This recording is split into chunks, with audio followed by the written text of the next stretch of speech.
Okay, so today we're going to be talking about Shiny apps, and you're going to be making your first Shiny app, which I think is a really exciting thing to learn. So I'm excited to teach that as well and explore that with you all. Before we do that, I do want to tell you that I was able to call ELC help and get help on figuring out the grade book of the class. As you may have seen, I was grading things, and when Amrinder was helping me to grade as well. And when I was assigning them to the right category, I messed it up a little bit. So now it's been fixed. So you should be able to see your current standing with the items that have already been graded. So you should have, well, I guess maybe if somebody could confirm to me if you can see your final grade as far as only within what's been graded at this point. No? Okay. So maybe I didn't figure that out. So I'll figure that out, but yeah, but basically the grade book has been fixed, so all of your grades, but you see the grades for things that have been graded, right?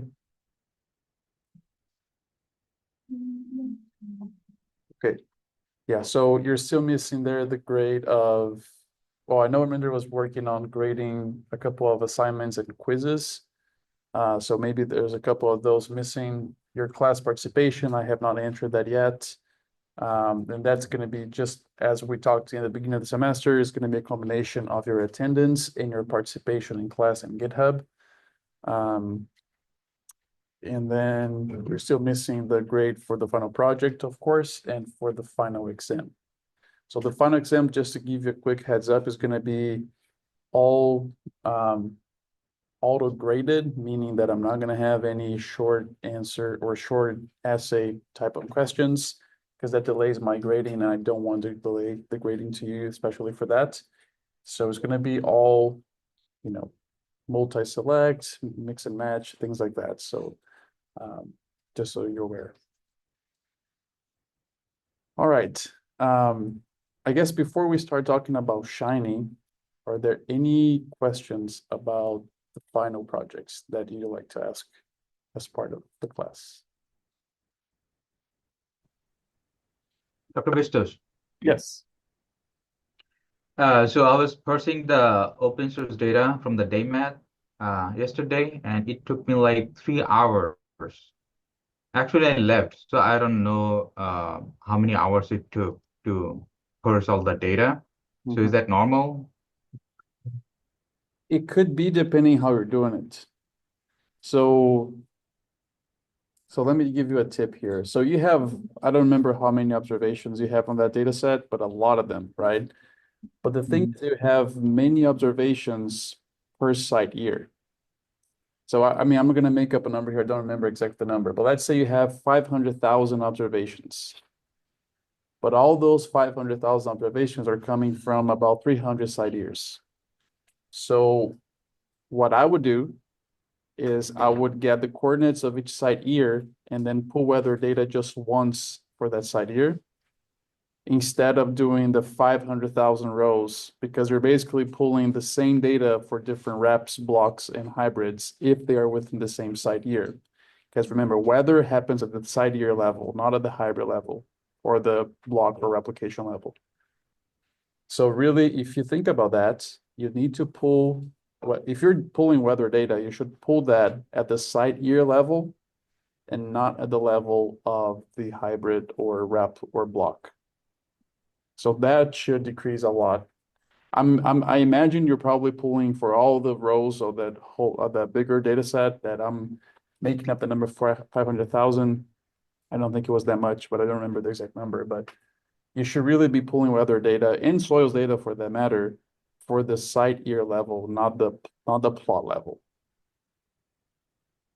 Thank you. Also, um, so while I was trying to parse the data from DayMath, at first it was giving me some errors. Then I figured out that some of the latitudes and longitudes actually did not fall within the range of DayMath. So I don't know. Is it supposed to happen that way? I don't know. Did anyone else So the Right. points are in Canada and Germany. There's two in Canada, there's one in Germany. Inside in Germany. Okay, interesting. So I think you want us to keep the Ontario one, like the Canada one, Mhm. as part of the US, like Germany. Yeah, so Germany and what other country you said? Canada. Okay, Canada. Yeah, Canada makes sense. Germany does not make sense. I mean, I don't think this trial was run in Germany. So what I would check, so to tell you the truth, I have not run the entire kind of project on my side. So you may run into issues that I had not anticipated, like this one, which is great because that is real world data, right? So these are things that you have to think through when you're going through real world data. So on the Germany side, so definitely I think Ontario makes sense. On the Germany trial, I would say maybe the longitude is missing a negative side. Trying to add a negative side to the longitude and see if that comes to, because I'd say right now that for a site on Europe, it's most likely the longitude is probably positive. If you just add a negative to that and bring it over to the Western hemisphere, I would imagine it would fall within the US. If that's the case, then maybe it was just a data entry typo from the people that put together this data set. And then that's the fix. However, if you do add a negative to that and it comes in the middle of the ocean, then it's probably not right, right? Then maybe, I don't know, maybe the trial was in Germany, or maybe there was another typo in that longitude latitude that made it fall outside of North America. So I would say, yeah, try to make that negative longitude first and see if it falls in the US. If it does, then I think that's probably what it should be. It was probably a typo initially. If you make a negative and it does not fall in the US, it falls somewhere else that makes even less sense than Germany, then you can just remove that data point. I think it's Germany, because basically the site name is GE. Okay, so maybe it is German. Interesting. Yeah, I was not aware of it. Well, if that is the case, then you can drop that site, because you're not gonna, DayMat is just for North America. So if that is the case, if it was truly in Germany, then you can just drop that site. So what I did, I filtered out all the values that does not fall within the DayMat coordinates, and there are also some NA values. So I got around 10,605 observations that was outside DayMat range. So just wanted to let you know. Okay. And I filtered this out and worked on the rest of the data that fell within the DayMat range. Okay, perfect. Yeah, and this is also going to be, part of, because if you imagine each group that's doing machine learning, there's going to be so much variability across groups of decisions you make, right? That you're all going to have completely different models based on decisions you make on the data side, on the algorithm side, and how those two come together. So really, those, as long as you are making a decision that makes sense, that that you could defend on a paper, for example, right? I guess that would be a good way to think about it. If you can defend a decision on a paper, I'm good with it. Like I do not expect you all to do the same actions. In fact, I do expect you all to do very different decisions in both on the data and the algorithm side. Yes, Charles. I found issues like one in the XGBoost. Mhm. Even on the desktop computer with 32 cores, I don't know, like if you have like any tips, you can streamline the process. Is it just like taking a long time to train? Yeah, just taking a long time and then a little crash. Okay. I mean, a few things you can play around with is how many hyperparameters you're training, which values you're training, what type of search you're doing, right? So maybe perhaps, I mean, a few things you could do is just play around with those, perhaps decrease the number of folds you're doing in the resampling.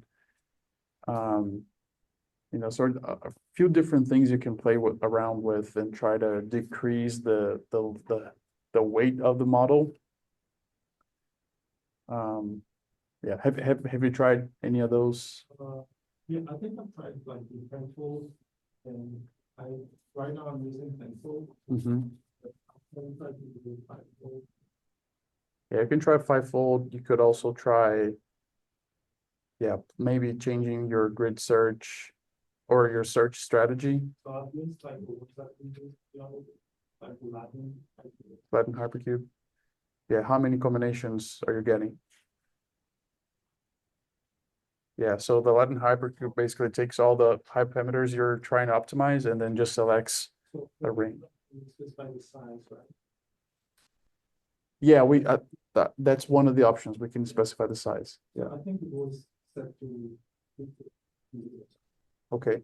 Maybe you can play around with that as well and change how many hyperparameter value combinations you're exploring. I think that, yeah, probably one of those things, I mean, changing multiple of those things will definitely make the model a little bit lighter to train.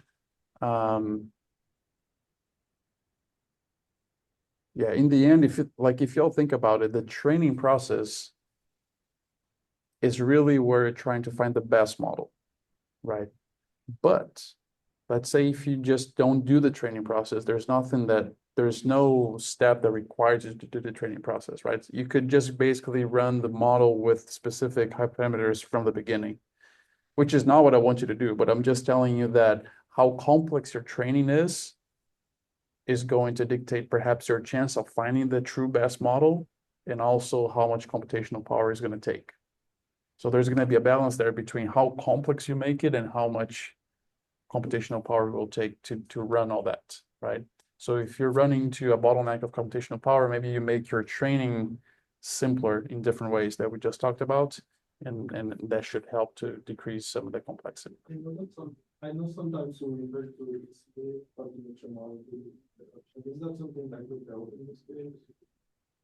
So PCA, it could, depending how you use it.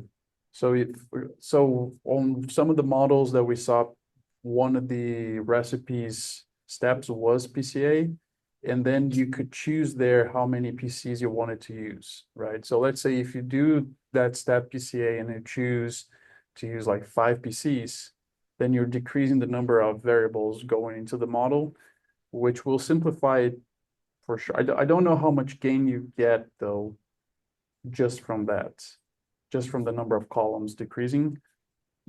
I would imagine you have some gain in computational power, but I don't know how much truly that would give you, because the complexity, of course, is related to the number of columns, but also to the number of rows, especially, and then just how many models you are evaluating. Yeah, but I mean, all of these are fair game for you all to play around and try to find the best solution. I don't mind if you all talk with each other and help each other. What I do not want is two groups to have the same strategy throughout, right? I mean, if you talk with each other and say, hey, I tried fivefolds and just hyperparameter fine tuning these hyperparameters. I mean, I'm okay with if you share information like that. I just don't want you all to be copying exactly what the other is doing. Because again, there's so much room for you to show your understanding and creativity on this project that I do anticipate all of you having very different like models and how you handle the data, how you train the model and all that, and that I just don't want to limit you all to be like, this is a solution. I mean, there's going to be many solutions here, and we're just trying to see which group can come up with the more robust solution, I guess, at the end, when you send me your predictions for my test sets. But there's not going to be a wrong answer, as long as you do the whole workflow. All right, any other questions or thoughts? I don't know if I'm supposed to ask any kind of problems that I'm running into. Is it like now, or am I supposed to ask you after the class? If it's a problem very specific, maybe I would recommend you post that on GitHub, because maybe others are also going through it. If you think it's something like general enough that others can benefit, we can have a quick discussion in class. Yeah, so it's about unnesting the Hertz data. we did the tibble, like we unlisted the tibble from the weather data to bring into the main data frame after we parse the DAMET all object. So when I'm trying to nest the weather data, it's not the data, the column is giving me an error. It says error in a nest can duplicate names between the affected columns and the original data. These names are duplicated latitude and longitude from weather. Use names underscore SEP to disambiguate using the column name, or use names underscore repair to specify repair strategy. So So what's going on there is on the main data frame, you have columns that says longitude and latitude. And on the nested weather, you have columns that says the same thing. And so when you're unnesting, it doesn't know how to handle that. So we ran into that issue, I think, with the site and year, maybe. I think we renamed site and year.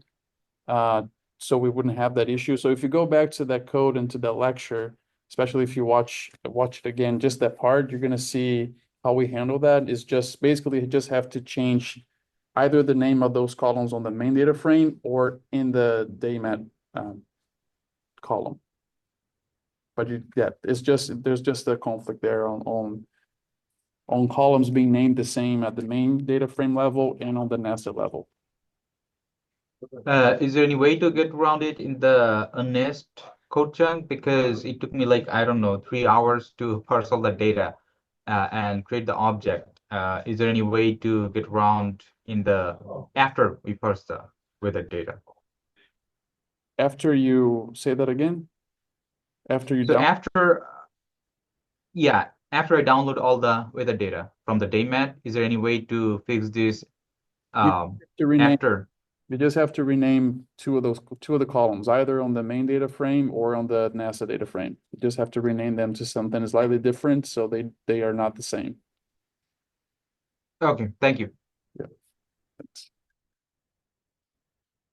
All right, so well, and again, as you all run into different issues, please feel free to use GitHub, and you're welcome to help each other in there.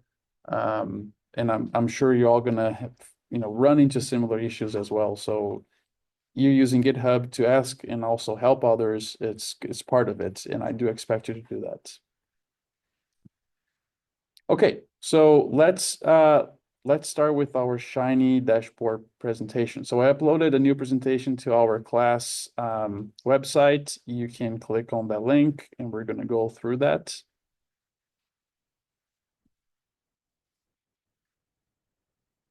So just before we start, I just want to tell you, my goal with this presentation is just so you have a brief understanding of what is and how it works, or what is a Shiny app and how it works. That's my goal. With this presentation here, I think you're probably going to get out of here a little bit more confused than understanding what's going on, because there is so much behind it and there's no way you're going to learn that just by watching a presentation. We're actually going to have to play with code, which is going to be the second part of today's exercise. So there's some concepts I think you can get from here that will help you understand when we see the code. But if things are looking confusing at this point, and I mean, you're welcome to ask questions, but at the same time, do bear with me, because I do not expect you to fully understand how we're going to implement just by watching this lecture. That will happen when we truly work with the code. I think that's going to click a little bit better. All right, so I have some resources for you here, and I use a lot of these resources when putting the slides together. I do want to go through them, and they're all hyperlinks, so the link to those resources are right there on the presentation. There is this ebook called Mastering Shiny.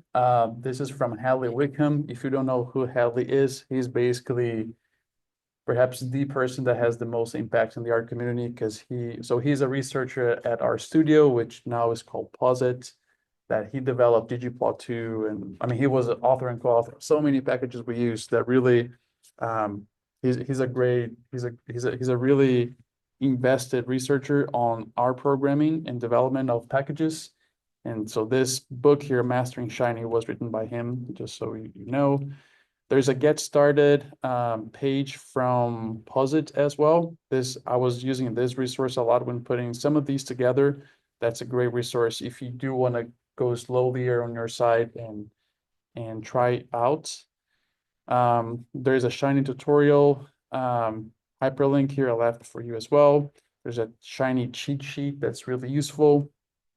And then a Shiny gallery. So gallery is basically a whole bunch of examples of the actual Shiny apps deployed, done by other people using different types of data, using different visualizations on the Shiny app.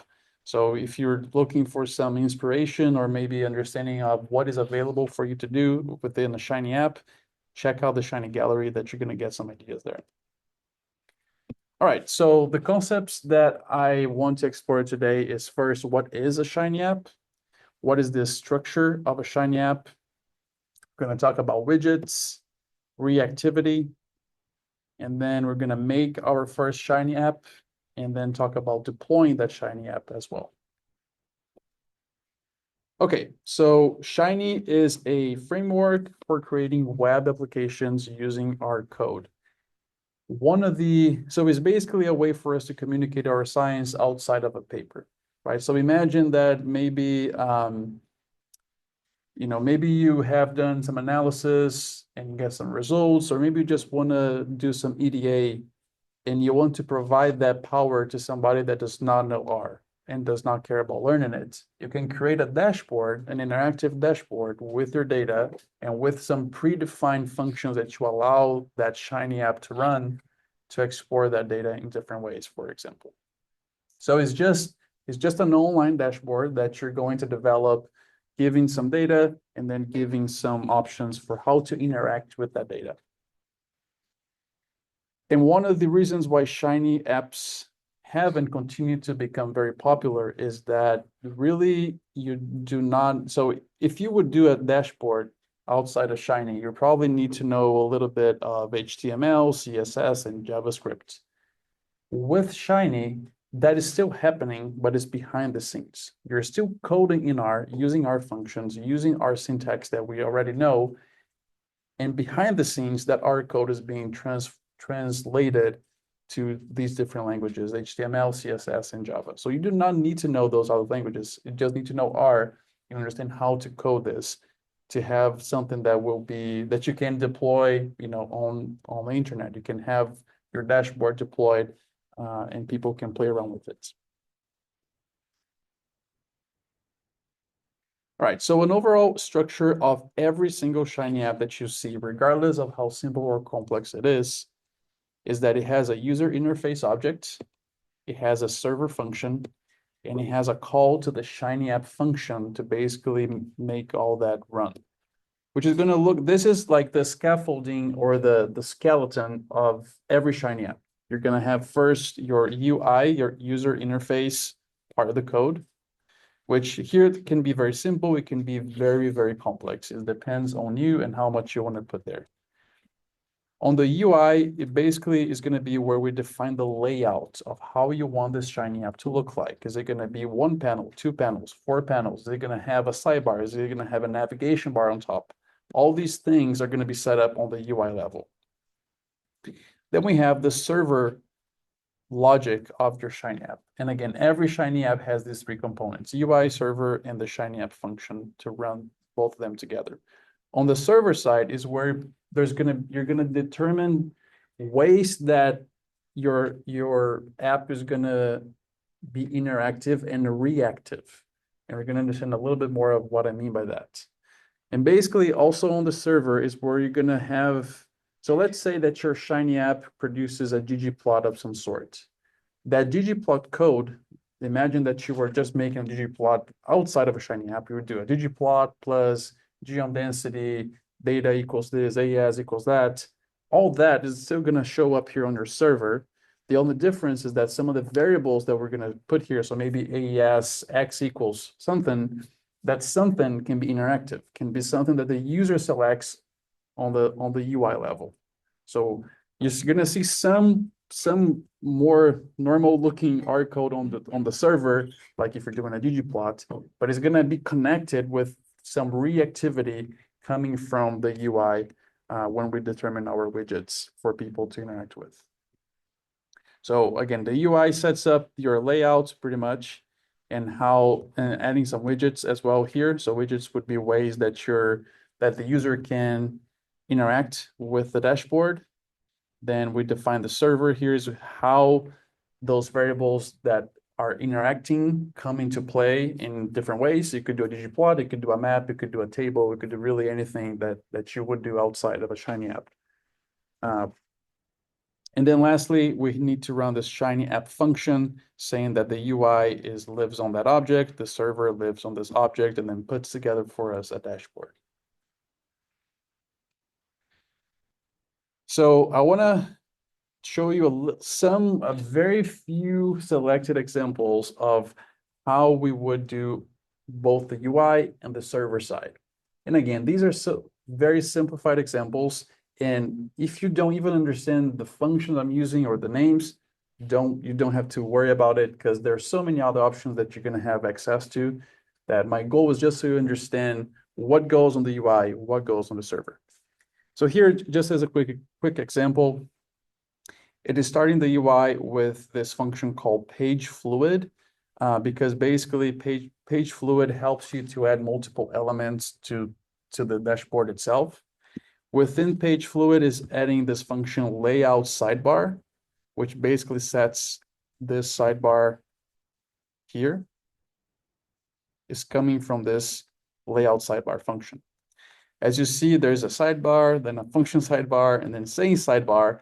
This is basically just determining the elements, and then it has a main contents text, which is just on this main folder, on this main portion of the dashboard. It's a very simple example, and it's just one way you could start your layout. So remember, the UI is where you determine your layout, and then we're going to add some widgets on the UI as well. But for now, just think of UI as determining the layouts of what you're going to see. On the layout, we can also use cards. So cards, imagine that if you want to add different panels, you can start adding, each one of them would be a card. So here we're seeing, so we still have our page sidebar, and then we have a card function, which is basically setting up this space right here. That's what that card is doing. If we go to the next example here, we just have a little bit more complex. So we have a card that within it, we're using the function card header to give a title pretty much, and then a card body. So if you look closely here, now we have a header and a body, and that's how we're specifying using code.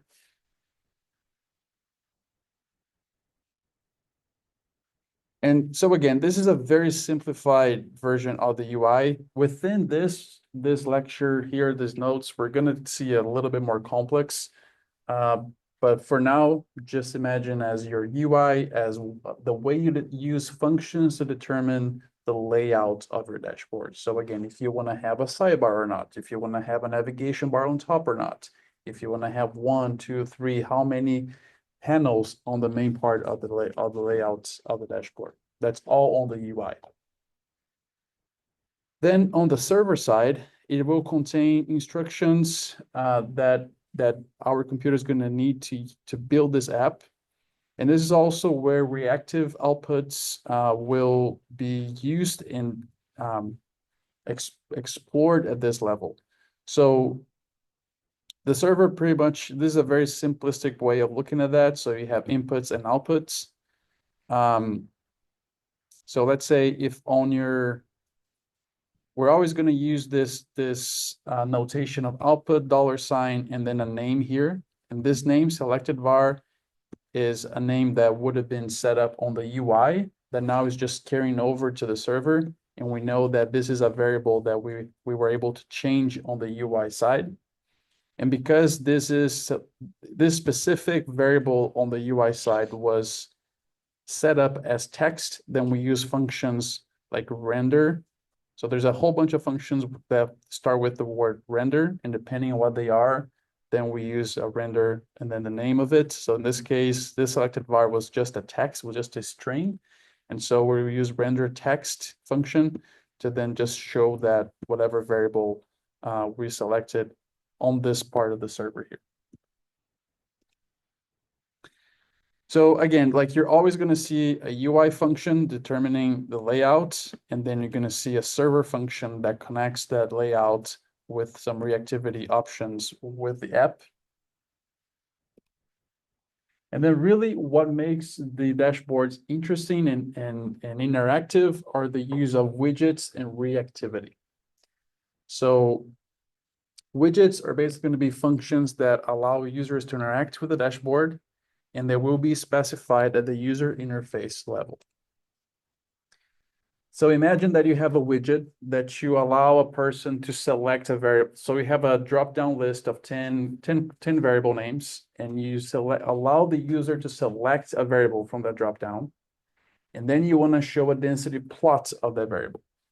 So the widget itself is the drop-down, is the allowing the user to select a variable. That is what the widget does. However, if a person just selects a variable but nothing happens, then there's really not much use. We want to have the widget, which allows the user to interact and choose. And that choice can be, for example, it could be selecting a variable from a drop-down menu. It could be maybe checking boxes. It could be selecting ranges within, let's say, you give a minimum, maximum, they have this lever that they can change and select a different range. So that is all the widget. What the widget would do is allow the user to select something from the data that you're giving them access to. And once they selected, you need your dashboard to react. You need it to then understand that the user made a selection, and now you're going to do something with that selection. And that's what the reactivity does.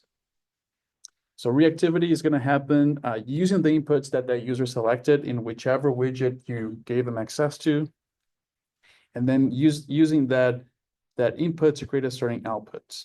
And then the reactivity, we're going to be specifying both at the user interface and at the server levels when we're creating this dashboard. So here on the Shiny package comes with a family of pre-built widgets, and they all have different names that help us understand what they're doing. So one example here is there's a widget called Action Button that basically creates an action button that the user can select different options that you specify what are those options. And then the function slider input basically gives a slide bar that the user can drag and drop to select a different range of values as well. I'm giving here a list of all the widgets that ship with the package Shiny. So you see here, Action Button gives you, again, Action Button. So I've seen this used, for example, when they're showing a plot of, let's say, I don't know if you're all familiar with the dataset Penguins in R. It's a pretty popular open data that's used for many examples that are, when people teach R, they use that. So there are like 3 species of penguins. And so I've seen this Action Button showing like a scatter plot of, I think it was penguin beak length and something else width, perhaps, on X and Y with a scatter plot, and with the points being colored by penguin species, which were 3. And then you could filter if you wanted to see all 3 species or just 1 or just 2 by clicking on boxes. So you had the options of the levels of the species, and you could just select or unselect that to only show the penguin species you wanted on the plot. There's a checkbox group input, which is similar in that sense. There's a single checkbox, a calendar. So if you have something, perhaps, let's say you're showing weather data and you want to allow the person to select the window of time they're interested, you can use this date input widget and so on. There's a lot of widgets here. I'm not going to go through all of them. We're going to see here the select input in our example, which is basically we're going to allow the person to select a column in our data set to plot. So we're going to use that, but many widgets that allow the user to make a selection of something in your data according to the widget itself.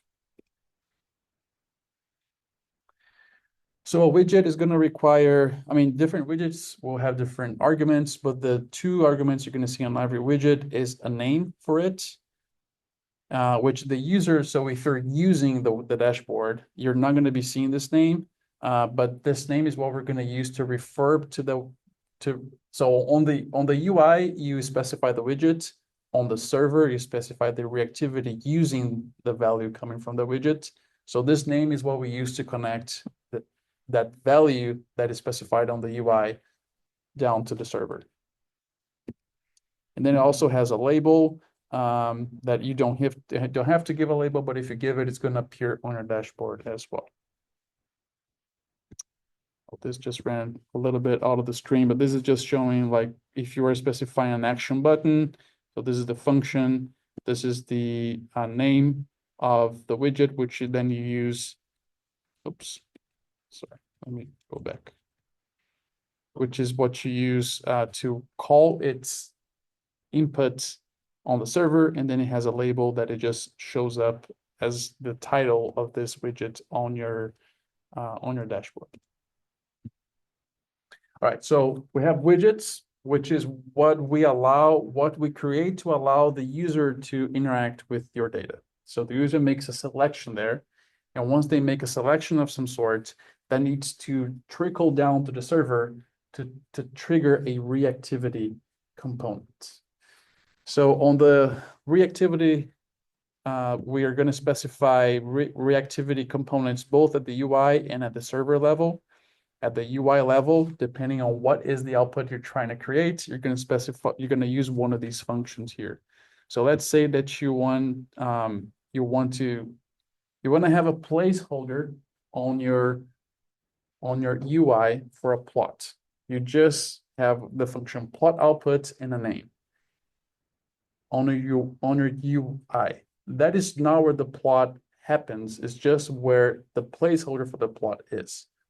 When you go to your server side is where you truly say, this plot output that I had a placeholder on my UI, this is how I want it to look. These are the variables I wanted to consider. So this is just a function that will determine what type of output is coming from the UI that will trickle down to your server later.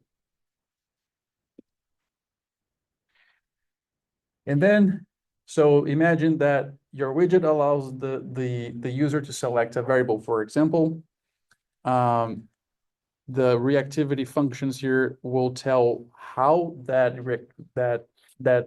variable that was selected is going to be used. Is it going to be used as a plot, as a table, or whatever else? And then we have the render functions, which basically are also associated with the type of product you want to have. So let's say that you want to allow the user to select a variable that will then be used in a plot. You need to have the render plot function to make sure that you make a plot that is interactive and responsive to the selection that the user makes. So there's a few components here of being able to interact from the sense of selecting something, but also having that effect trickling down to the interactive component that would be maybe a plot or maybe a table based on that specific selection that the user has. So here the render functions are where we're going to use on the server side to then make that reactivity happen on the dashboard. So here's just a few examples that right now I'm just showing you the code. We're not gonna run this, but we can run this later when we get to the coding part so we see what is going on. But basically here it's defining on the UI. So we see that's the UI, it's defining the layout, right? So even though we're not seeing the product after running, but we can kind of understand what's going on. So there is a page sidebar. The sidebar has this name census vis. It has a help text that is just giving some description to the user. And notice that there's a select input. If you remember, this function is one of the functions that we use for widgets that in this case allows the user to select a choice. So we're giving here the choices being % white, black, Hispanic, and Asian. This is an example from the internet, so it's not crop related, as you can see. And so the user has a choice of selecting one of these variables from a drop-down menu. There's also a slider input, which is slider input is basically setting slider that you can change a number within it. So in this case here, that number is ranging from 0 to 100. Imagine a slider going from 0 to 100 and a point in the middle that you can drag and drop where you want that point to be. That is basically changing the number of bins that will be used on a plot that will come on the server side. So we're not seeing that yet. And then the text output that is coming from this var here is basically being outputted with a variable named selected var. And this is what then trickles down to the server and connects with this variable here. On the server side, then this is what you would see, at least for a very simple example. So you have the output $ selected var. Notice that this name selected var is basically coming from, sorry, I keep clicking on the wrong place. So we have a text output function here saying that the selected var is what we want to call it. And this is whatever is being selected here on the select input. And that on the server side, we're seeing that on the output $ selected var. And then to make sure that we show what was the value on an interactive way, we use render text because it is text and we want to render it. And then it's just doing a paste with input $ var, which is connected again to the UI. Okay, this was a super fast, probably very confusing introduction to Shiny and the components. If you understood very little of this, I guess the only thing I really hope you remember is that you have a UI and a server. The UI is mostly specifying the layout and creating the widgets where you allow the user to make a selection.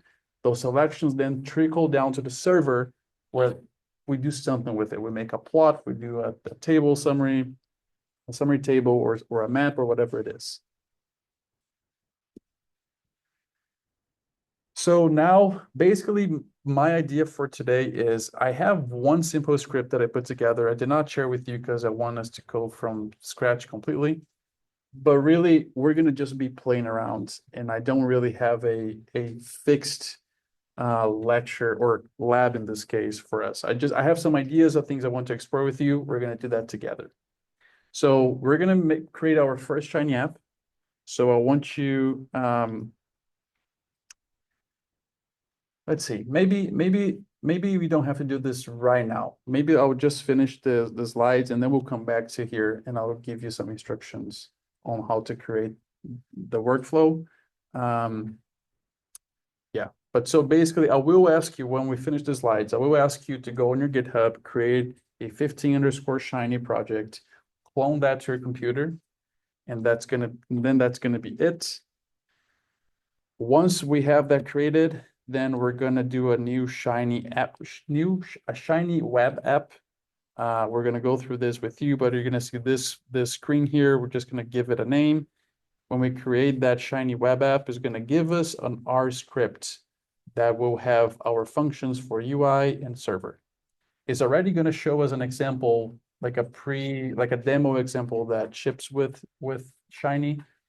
And so we're going to be able to at least look at that example and then render it or run the app and be able to see how that code is translating to an actual dashboard, understand some of the parallels between the code and the dashboard as well.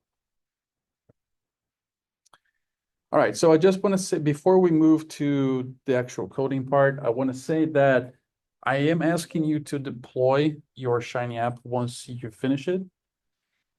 What I mean by deploy is that you're going to have this on a live website that you can give me or anyone else the link and the person can go and have access to it online, right? So there are basically, I guess, talking more generally about deploying a Shiny app, there are two ways you can do it. One would be just sharing your Shiny app as an R script. As you're going to see,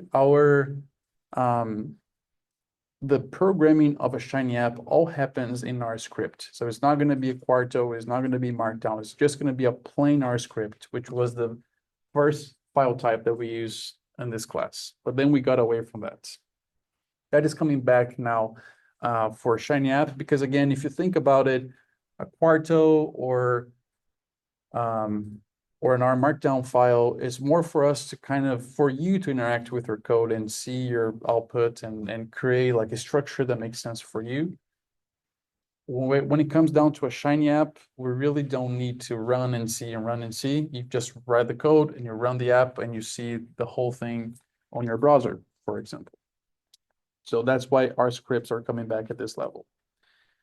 So let's say if you do develop your Shiny app and that's going to be an R script, you could potentially just share that R script with somebody, and if they have R Studio, if they have the right packages, and if you're using data, if you give them the right data, they should be able to just recreate that Shiny app on their side. But that is not the goal, right? You want this to be independent of you having to share your code with somebody, or maybe expecting the person to have all these installed. So the ideal, I'm just cutting up here, I'll fix on that. But the idea is that you're going to share your Shiny app as a web page. So it's the most user-friendly and reproducible way of you doing that. And basically just provide a web page, a person goes there, can access the Shiny app without you having to be in the middle. So when it comes down to, and I do want to ask you that on the project for you to use the web page format of deploying your Shiny app. So here, when deploying as a web page, we do have a few options to host a Shiny app in a web page. One of them is shinyapps.io. Another one is Shiny Server, and then POSIX Connect. I really want to, of these three, I'm going to tell you about shinyapps.io. That's the one I've been using for my Shiny apps, and I think is the most straightforward one. So I'm going to go a little bit deeper on this one and basically ignore the others, although I wanted to list them here so you know there are other options as well. So deploying with shinyapps.io, you're basically right from your RStudio environment, there's going to be a button that you click publish, and then it allows you to publish your Shiny app very easily and straightforward from RStudio. So you do not have to create a web page. You do not have to do anything like that. It's all straightforward from just directly from RStudio. So you will need to sign up for a free account. So if you, so shinyapps.io, it's also a hyperlink. If you click there, it's going to take you to the website. You're going to need to sign up for an account. It is free.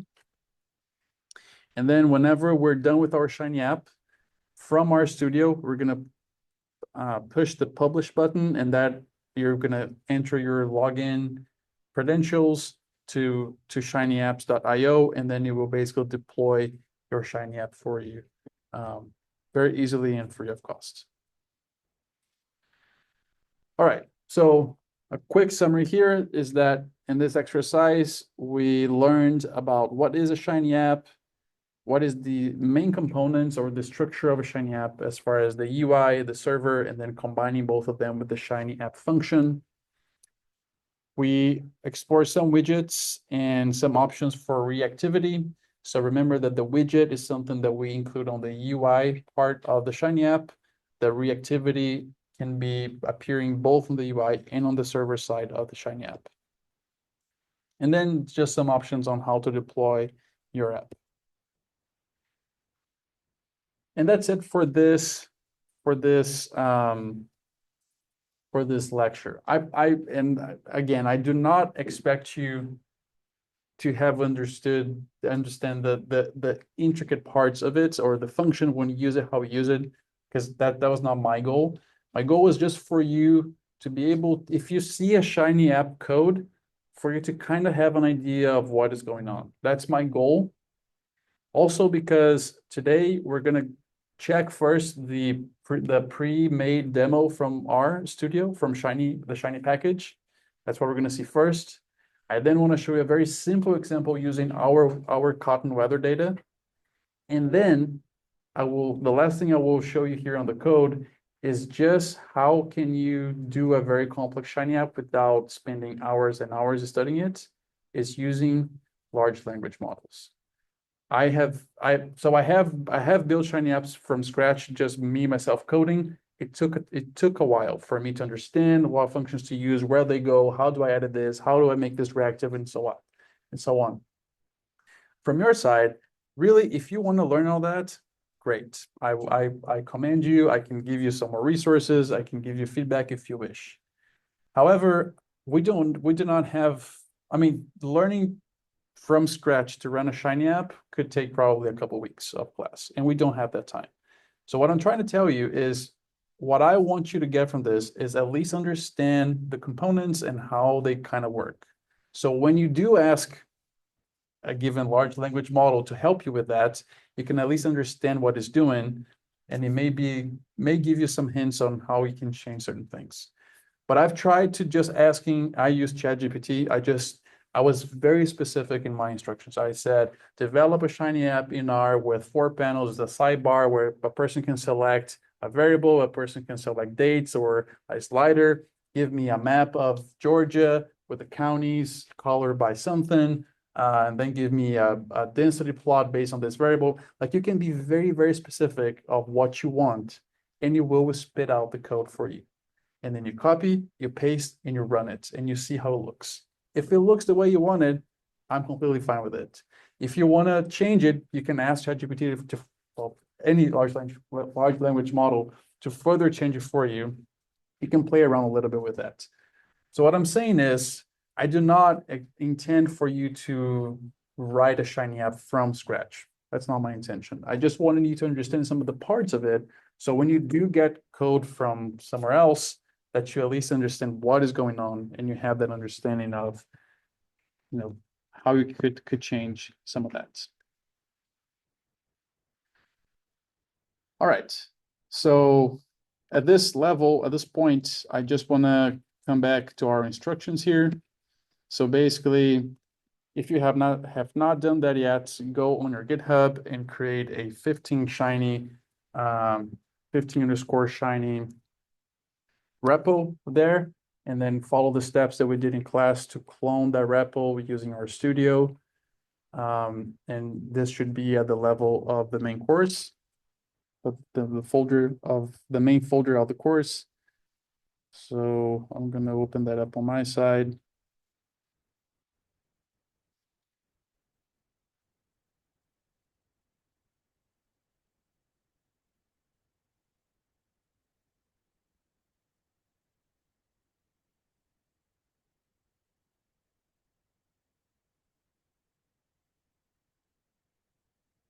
So at this point, you're probably just seeing, like, you're not seeing this code folder, and that's fine. You don't have to see it. But as you do the clone and you have so we're not going to be creating code, data, and output this time. You're just going to see our proj in your README on your side. Double click on that 15 Shiny R proj, so it launches our RStudio project.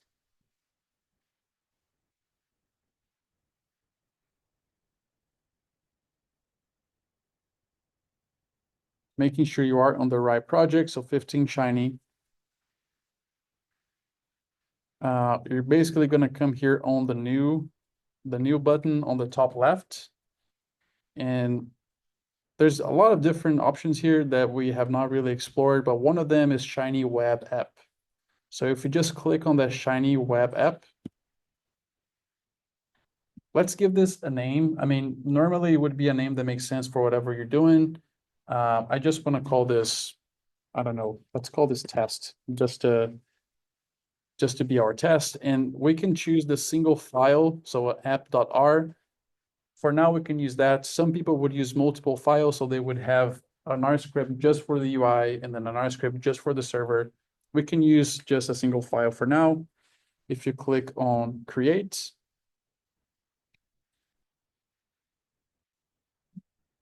this should have, so once you click create, this should have run this or created this test folder on your project.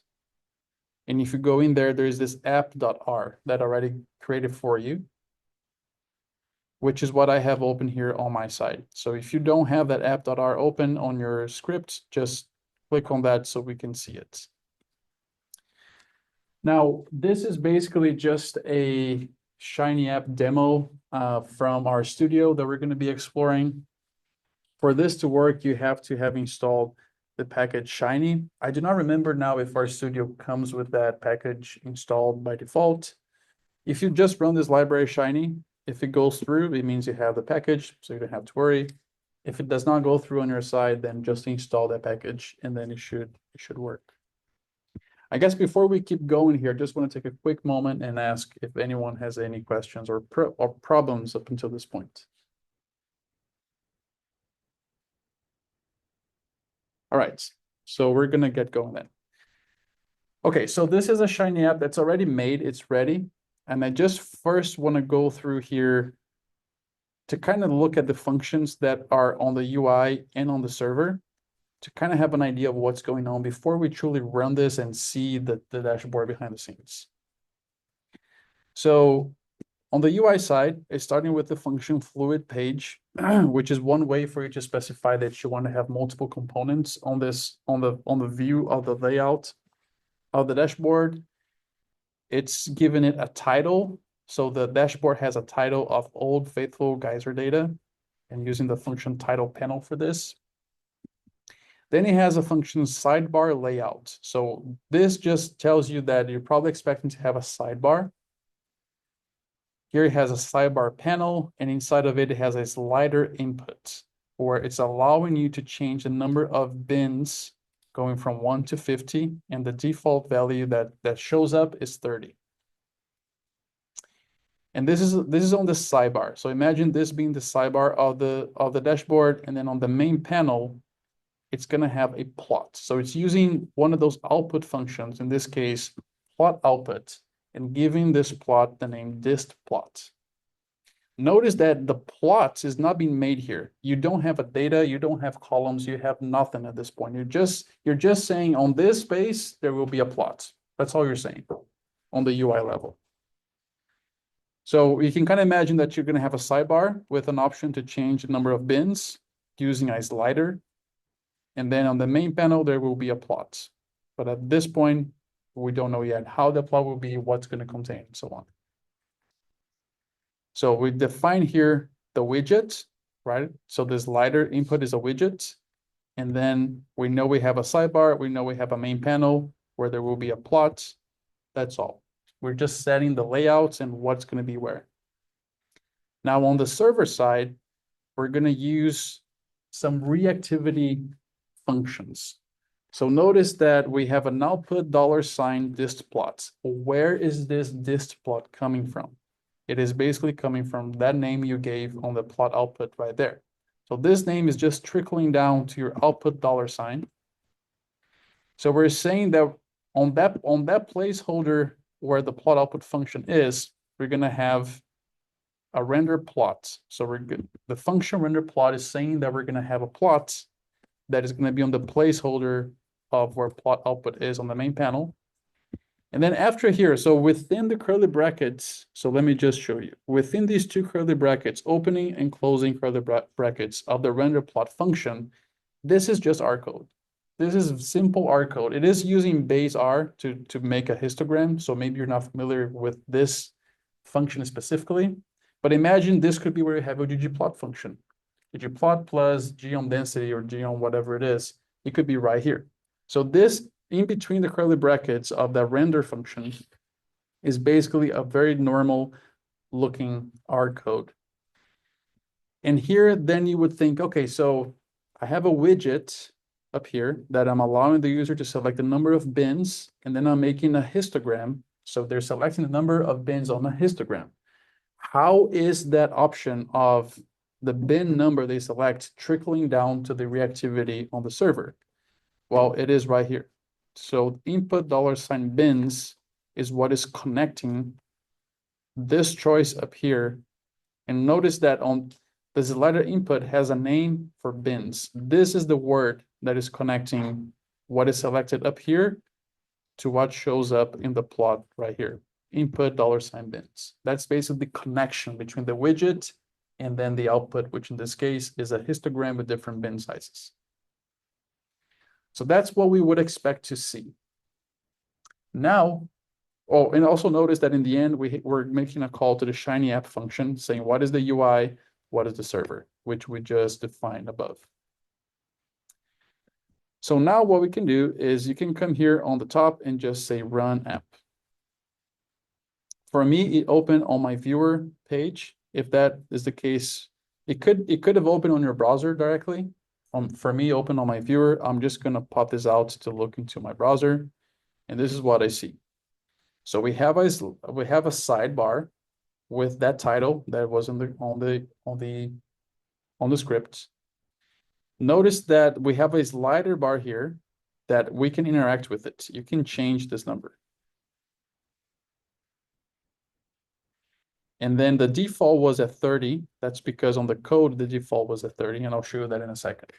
But then notice that as you change here the number of bins, your user selection is affecting what the plot is doing. So the slider here is a widget that allows you to select a value of something. And whatever you select then reacts on the server side to then incorporate your selection into whatever you're showing. Here we're showing a histogram.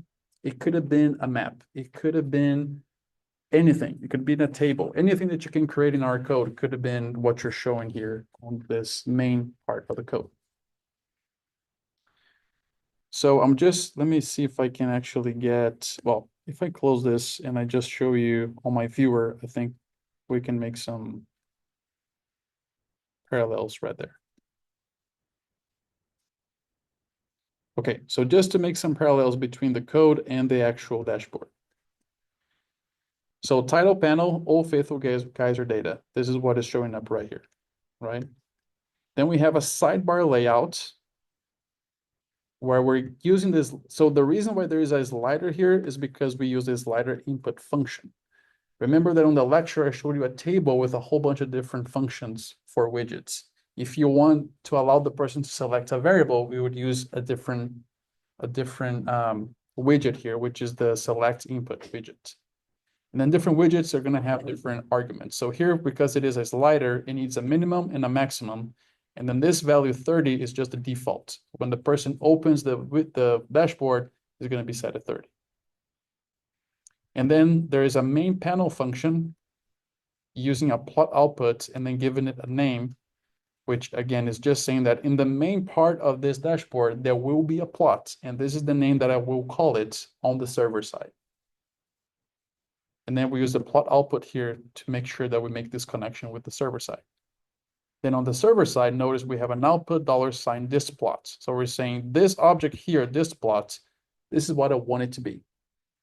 And then because we want interactive in a way that the person selects a bin and that changes on the plot, then we use the render plot function.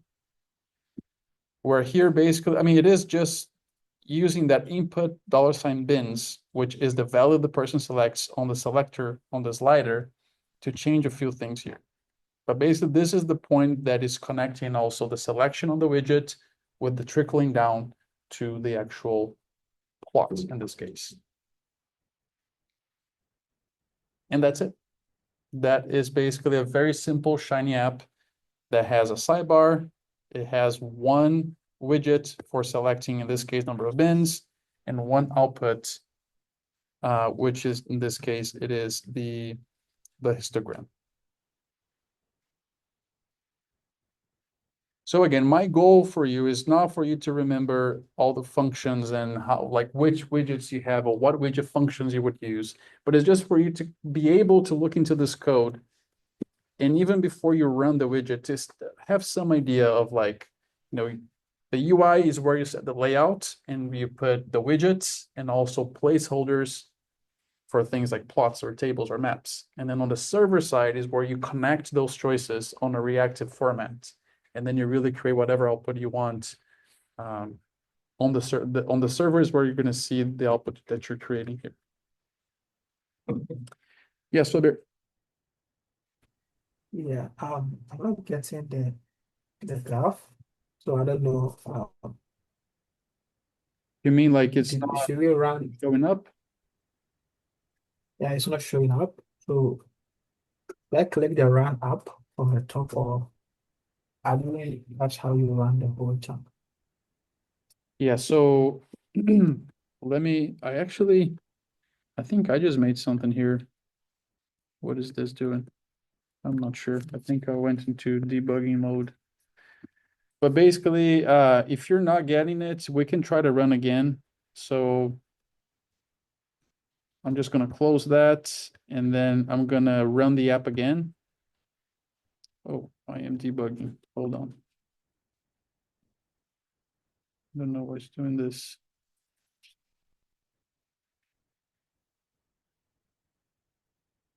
So I entered debugging mode somehow. I'm not sure how that happened, but let me just exit that from my side and then run the app again.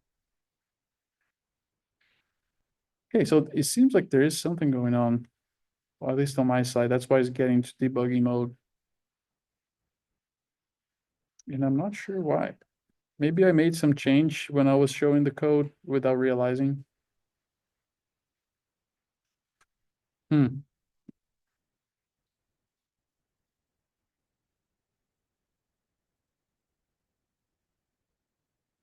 Let me just take a look here.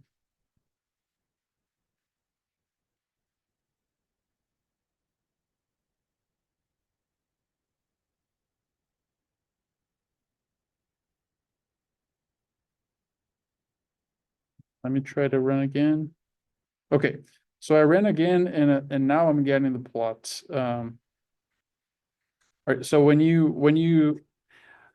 well, I guess one important notion here is notice that when you start running the app, it's on your console, it says listening on, and then it gives you an address. But notice how your console is busy. So if you were to try to run something else here, another piece of code, it would not run because the console is busy. So if you come on your viewer pane, you want to click stop. So basically it stops running the app and then you can see your console being idling again. So after you stop the current app, then try to run the app again just to see if you get the plot. Yes, Tifton. Yeah, it went. Okay, awesome. Did we have a question, Tifton? Yes, Dr. Bastos, I have a question. When we run a Shiny app, is it running locally in my computer or it works on server? Yeah, so right now when we run the app like this, it is running on your computer. Yeah, so if you want to run in a server, then that's where we would go on this publish option here.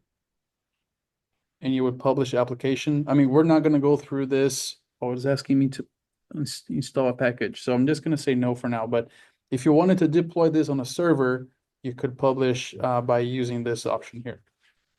Oh, thank you. Thanks. Okay, so I want to show you here one example of perhaps something that could be a little bit more applicable to us. So I want you to, let's do this completely from scratch. I want to create a new R script. I want to save this. It could be inside of the same test folder. We can call this like app_cotton, just because we're going to work with our data here. For this to work, you would have to basically bring the WeatherSum CSV into this project. So what I'm going to do is come in here on files. If I click on that engine symbol and click on show folder in new window, it's going to basically show a folder in my file system. I'm going to get outside of the 15 Shiny and I want to go inside the 14 XGBoost. In there, we have on the data folder, we have weather month sum.csv. I just want to copy that and then exit out of XGBoost, exit out of that, be able to see the 15 Shiny, go inside 15 Shiny, go inside of a test and just paste our data here. So we're not creating folders for code data and outputs because when we do publish the Shiny app, even when we just run locally, it looks for files in a little bit of a different way. So we want to have our weather monthsum.csv inside of this test folder that we created for our Shiny app.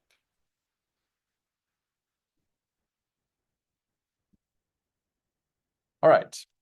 So my goal here is to create a very simple Shiny app where I want to bring our weather sum data frame. I want to have a widget that will allow the user to select one of our 72 variables. And whatever variable they select, they see a density plot on the main portion of the dashboard. That is my goal, if you can envision that. So we have a sidebar to allow the user to select a variable, and then we show a density plot of that variable that they select on the main page of the dashboard. That's my goal. So let's begin working on that. A couple of things we're going to have to do here is to load some packages. So let's do library tidyverse first, because that's going to give us access to ggplot2, readr, and other packages that we use a lot. And then library Shiny, which is the package that allows us to create a Shiny app. So just run those. I don't know if you remember, but when we're using R scripts, so .r, which is what we're using here, we do not get the output in the script. The output shows up either on the console or here on the right side. So that's why you're not seeing messages on the script. Dr. Vistos, Yes. I'm sorry to interrupt, but are we supposed to create the app_cotton.r file inside the folder, like the app folder, or Yeah. So I name test. If you name test as well, that would be under test. Yeah. okay, thank you. Mm-hmm. All right. So even before we start with setting up our UI and server, let's bring in that data frame. So I want to call this weather, and then we're going to use a read CSV because that is a CSV file. Quotation marks. We're just going to select that. Oh, hold on. I think I have two of them. I'm just not bringing the right one. This is what it wants. Huh. Did I not? Test. I'm not sure what exists. Are you getting that issue as well? Yeah, I think I have two. So Yes, go I ahead. think you need to specify the folder name with a slash. Yeah, I think I Yeah, so two of them, and that's why it's causing some trouble from my side. Yeah, that's what's going on. I have two of them, but let me rename this. Let me rename on my side so it looks like what you would see on your side as well.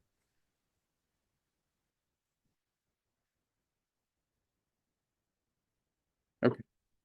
So mine are renamed, but it should be similar in yours. It's still not working. Okay, let's just go and test. Okay, well, now I got the data frame in. So if we just print that, this is our data frame with 698 rows and 75 columns. We're used to that already. So again, my goal is to allow the user to select one of the columns in this data frame and then see a density plot of that afterwards. So the first thing we're going to do is set up our UI. So let's give that UI function. We're going to start off with the function fluid page. And then you can just break line to have a space here. We're going to do some coding in between that fluid page. So fluid page just helps you to say, I'm going to have some different components on this dashboard. I'm going to have a sidebar, I'm going to have a title, I'm going to have a main plotting area. So fluid page just allows you to have that. So the first thing here, we can give it a title. We're going to use the function title panel, which is, we saw this on the previous demo as well. inside here, I want to say Cotton EDA. That's going to be the title of this. And let me add a comment here just to make sure that we are following along. So title, now I want to add a sidebar with a slider. I'm adding this as a comment just so we know what we're doing. So here we're going to use the function sidebar layout. Inside of this function sidebar layouts is where we actually do call the sidebar panel. Let me see, sidebar panel function. So not the argument, but the function. So we're saying that we have a sidebar that is going to be a panel. And then now inside of that panel is where we give our widget, which the name for that is var select input. Now, var select input is the actual widget that we're going to be including in our sidebar. Here, the first argument, let's give in quotation marks. I want to call this variable. This is how we're going to connect the whatever is selected here with the server. It's going to be through this name variable. And then it has a title. So the title is what's going to show up on the dashboard itself. Let's just call this variable and then a colon, just because it's the text that will show on the dashboard. And then we give what is the data that we're going to allow the person to make a selection from, which is just this object weather that we imported above. So this is what we're going to say. We close here. This function closes our sidebar panel. Let's see, I think this is the right. Yeah, so you close var select input, you close sidebar panel, add a comma right there. And then we're gonna have a function a function, not the argument, called main panel. So here, again, just to kind of walk you through a little bit, we're given a title. We're saying that we want to use a sidebar layout. So it's a layout that has a sidebar.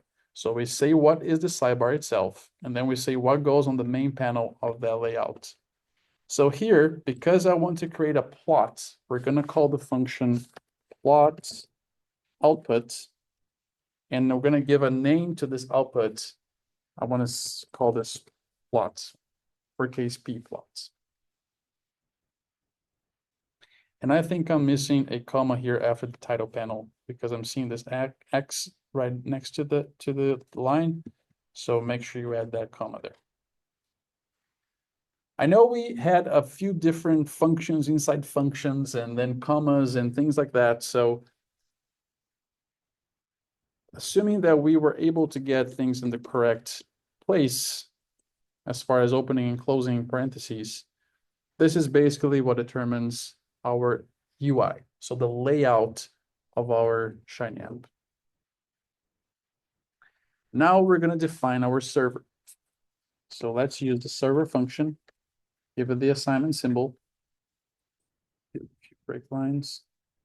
The way that we specify the server will always be by calling the function and then say input, comma, output.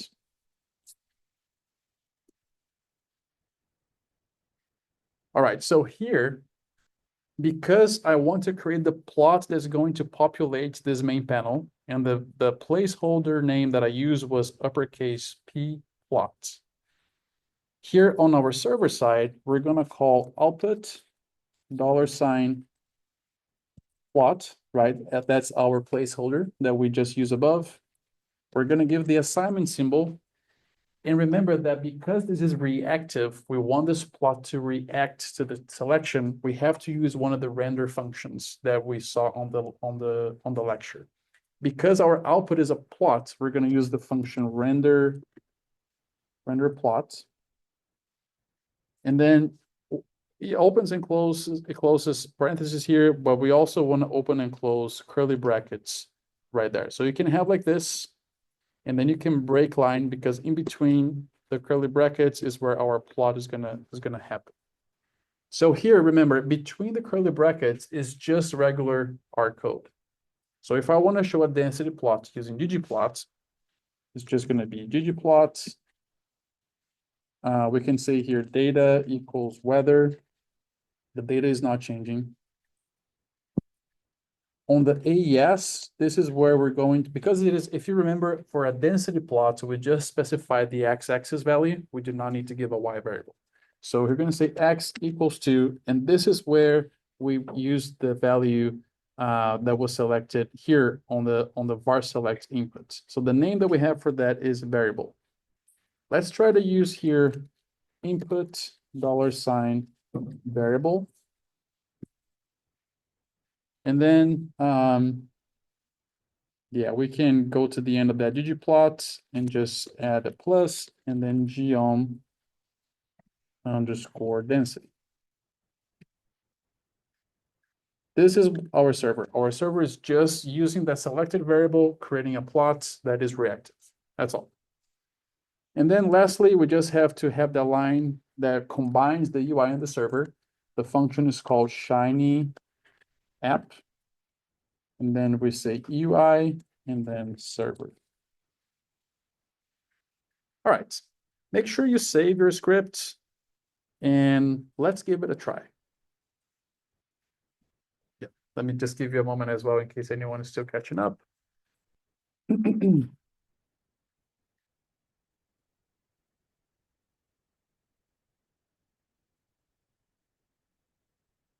Now, after that, we're just gonna run the app.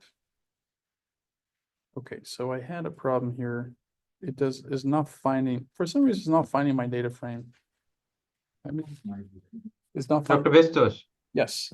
it is because the data directory is under the 15_shiny level, not inside the folder that we created. So I think if we change the directory, it should fix the problem. Let me try this. Did that work for you, Shakir? No, but since it's a problem in the directory, let me. No, I didn't change the directory, but let me change it.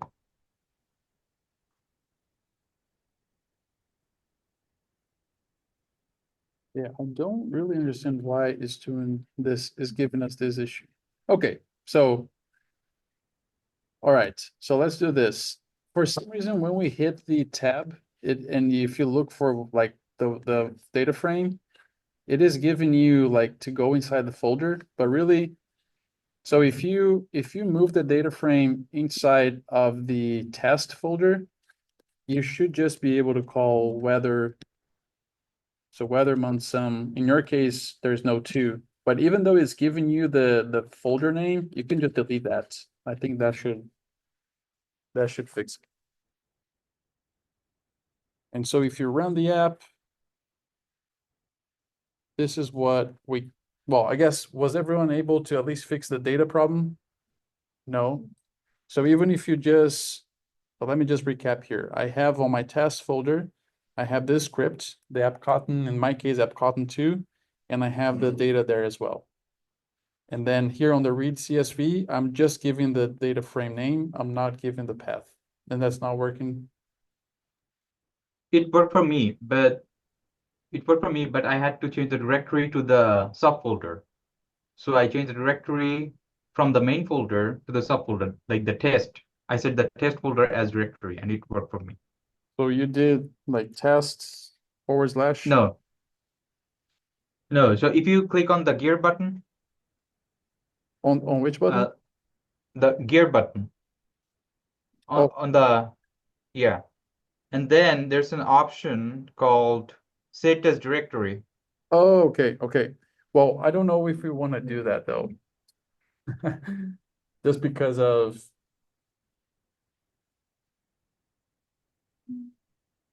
Let me check something here and see.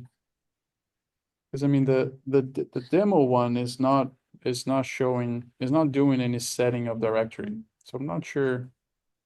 So either that or we'll have to move all these files to the main directory level. So if you don't want to change the directory to the subfolder, you have to move the files to the directory where the folder is located, so which is the main folder, which is 15_shiny. So if you copy these files So and let then move it, check here. So here, I guess here in Athens that I can see your computers more easily. Was someone able to make this work? Okay, Madhuparna, sorry, you're just chewing something, but can you? But the app is showing error. Yeah, same. It's saying error object. For all. Let me see. Why is it?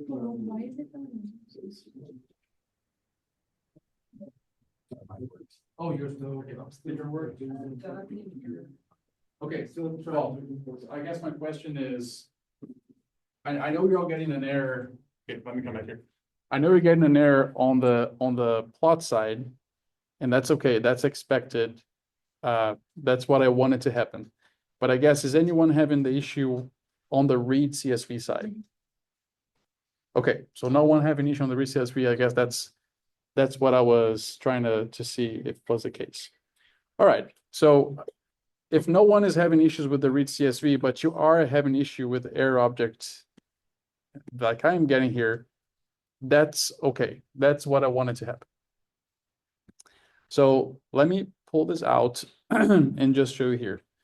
So we see we have the title right there. We see we can select any of the variables with our data frame here, but then there is a problem here with the object, right? It's not showing the actual plot for us. If we come back here on the app Cotton 2, so when I was preparing this, I ran into this issue and I could not understand why it was happening because I was looking at examples where the exact same code worked, but for us, it was not. The solution I found was to use this function called, so if you come here on the ggplot on your x equals input variable, we're going to wrap this around a function called sim. So make sure that you type sim, open parentheses, and then close parentheses at the end of that input variable. And if you come back to the sim, use double exclamation points. I don't fully understand why this was required in this case, because again, I was checking some examples where this was not required, but this was the solution. I guess that's the main thing for us to know. So once you do that, you click save and then reload the app, and now it should work. Okay, so if we just pop this out to double check on it, we can select any of the variables in our data frame, and as we select that, the plot updates to show you the density plots of the variable that we're selecting. This is one of the components that I am asking for you to do on the final project, right? And again, this is a very simple example just to show you how you would create a widget that allows you to select something and then having that reflected on the output to the side. The dashboard I'm expecting for you to make is more complex than this. Now, you could, if you're, I'm sure you don't have the time right now to go deep, to dive deep into Shiny. But if you wanted to learn and do by scratch, you're welcome to. But I also wanted to show you how I would do this in using Copilot or maybe using another large language model. So I'm just going to open here Copilot on my side. It does not have to be Copilot. It can be any university approved large language models. Some of them are not approved by our university. Make sure you use one that is approved. But if whatever one it is, you can just ask something to the extent of like, create an R script for a Shiny app with a variable selector on the sidebar, and then 4 panels where each panel is a plot showing the selected variable. The first, I mean, you can say something like the first plot will be a density plot. The second plot would be a map of Georgia, USA with its counties and the third and fourth panels to be empty for now. All right, so as you can see, I'm just asking as if I were asking a person, right? It's basically gonna give you the entire script for that. It's gonna make an example data set, right? So of course, you're gonna have to make this change. You're gonna bring your data set and your variables and make sure you added that. But notice that it gives you already a fully working example here. What I'm gonna do is I'm just gonna copy this. I'm not gonna even look much into this code for right now. I mean, I'm just gonna delete everything that we did here. You don't have to delete on your side, but I just want to do that for speed purposes. And I'm just gonna run this app, see if it works. All right, so it did run. It did not give me an error. I'm just gonna launch, and this is what it gave me. So we created a fake data set. It gave me tabs, which is something we have not even talked about. It gave me different tab sets with a density plot, a Georgia map, and then 2 empty panels because that's what I asked. So you can follow up with Copilot and say, well, on the third tab, show me this, do that, do this. So you can, again, my goal is not for you to spend 100 hours learning Shiny. It's just so you understand a little bit of the components so you know how to ask Copilot to help you with that.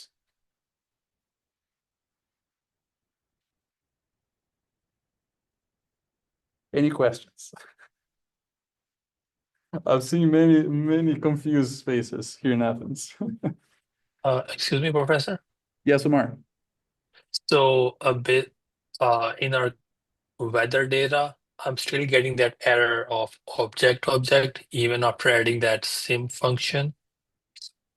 So you added the sim, well, I deleted that from my side, so I don't have that anymore. But well, I guess Omar, maybe I can help you, or maybe Amrinder can help you later. Because it's just a very specific example. Mm-hmm. But what I'm trying to say is, even if you get errors, I would say use a large language model to help you out with this. Because again, my goal, I don't want you to spend a lot of time learning the ins and outs of Shiny. I just wanted to understand enough so you can understand when you ask large language model to help you, so you can understand what you have to change, where you have to change to adapt that code to your data. But this is the idea. Dr. Vistos, Yes. so since you're using AI to generate the code, how do we declare the use of AI? Like, is it sufficient at the end of the script just to mention that AI was used to incorporate some of the codes, or how do you want us to indicate the use of AI? Yeah, so and that's a great question, because that reminds me to clarify something else as well. So for the Shiny app, I am encouraging you to use AI to help you out. For the other parts of the project, I would really want to see, because like everything, so this is something that we just had a very quick crash course on Shiny app, right? We did not have like a full week or maybe 2 weeks. We would need to really go through this and you be able to develop from scratch. Everything else we did develop from scratch already in class, right? So everything else you should know at least the general idea and the general code to make it work. Although of course you are adapting to a new data. So for the Shiny app specifically, I am completely fine that you use AI. Even if you want to use AI for 90% of it and just edit the code, I'm fine with that. You should give it credit, right? So you should give it credit on your report saying that this Shiny app was developed largely with help of a large language model, if that's the case. But on the other parts of this project, I would discourage you from using AI to develop something completely for you. It's okay for you, like if you're troubleshooting code, you cannot find help, you just give it the code and then say, troubleshoot this for me. What am I missing? What is going wrong? That's fine, right? But I think this is a really great opportunity for you all to take the time and apply a lot of the skills you learn into a whole new data set, which is for your benefit. I already know how to do this, right? I don't have to learn this again. I really want you to have a chance of flexing all of your data science muscles on a new data set. And again, if you don't want to do that, if you want to use AI, all I can do is say, don't do it. But if you still want to do it, then it's just what you decide with your education, right? I cannot be the police here, but I discourage you from using AI on the other parts, at least to create whole things, right? I mean, you can use the troubleshoot to get some help, some direction, but still the main part of it should be coming from your heads and your knowledge that you accumulated until here. Dr. Bustos. Yeah. So I'll give you an example. To filter out all the longitudes and latitudes that are not within the scope of DayMed data, I took the help of AI to generate a code of chunk, and then I edited it and used it. And I mentioned above the code chunk that I used AI to incorporate some of the code. So is that acceptable to you for the purpose of this project or not? That's okay if it's like a step like that, right? It's okay if it's something small. I just don't want you to develop a whole thing just using AI on the remaining parts of this project. On the Shiny app, you can use AI as much as you can, as you wish. Okay, thank you. All right, thanks. So we're getting close to the end of class. I just want to make sure to check if anyone has any general questions before we wrap up. General questions? Okay. Sounds good. So let me just check my to-do list, make sure I'm not forgetting anything. Yeah, I think we talked about all that. So let me open GitHub so you can get your attendance for today's class.